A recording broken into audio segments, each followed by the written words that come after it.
Endi zo'r yurishchi mana shuni ichini polni olib tashlash kerak, mana shular purshinkalarini. Aka, ishoning, agar buni olmaydigan bo'lsangiz, propani yaxshi bermaydi reduktorga. Ahamiyat berib qo'ysiz, bu ikkinchi Kia Sonet avtomobilimiz Jizzaxdan kelgan ekan, narigi 20 o'zimizning viloyatdagi ekan.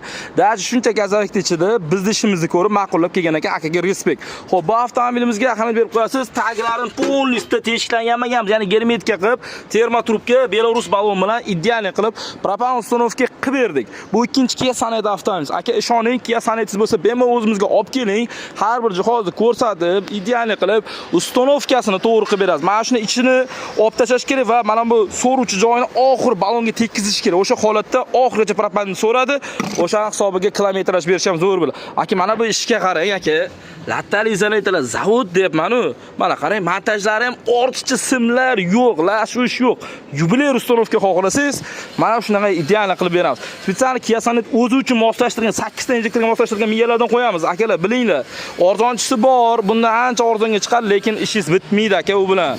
Bir oyog'ingiz bizning viloyatda, bir oyog'ingiz o'zingizning viloyatida qiladi. Original fragment ishlangan kelar. Mana ish sifatiga aka ahamiyat bering. Zajinlarni ham ayamaganmiz. Men ichini xomitini ham original qo'yganmiz. Mana ahamiyat berib qo'ying.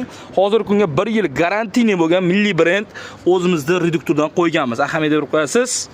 Xo'p, X Farsun kelib, fragment original ishlangan kelib, hid chiqarmaslik uchun faqatgina sizdan so'raladigan narsa mana shu filtrni har 4 kilometr almashtirib turasiz. Bo'ldi, boshqa xarajat qilmaysiz. Hammaga 98 aktamda yurganda yurasiz. Yo'q, men benzinda ham yurishim mumkin deyishingiz mumkin. Lekin aka, ishoning, agar bunga toza benzin qo'ymaydigan bo'lsangiz, motorini o'ldirib qo'yishingiz mumkin. Shuning uchun bunga eng optimal, ideal yechim baribir propan qo'yish bo'ladi. Ko'pchilik bizga savol beryapti, metan ham qo'ysam bo'ladimi? Da, qo'ysiz bo'ladi. Siz bizni video obzor hammasini ko'rib chiqing. Metan qo'yganimizni ham videosini qo'yganmiz. Kia Sonetlarning bo'lsa, bemalol o'zimizga olib kelishingiz mumkin. Bu videoni maksimum Kia Sonetchilarga yuborib qo'ying.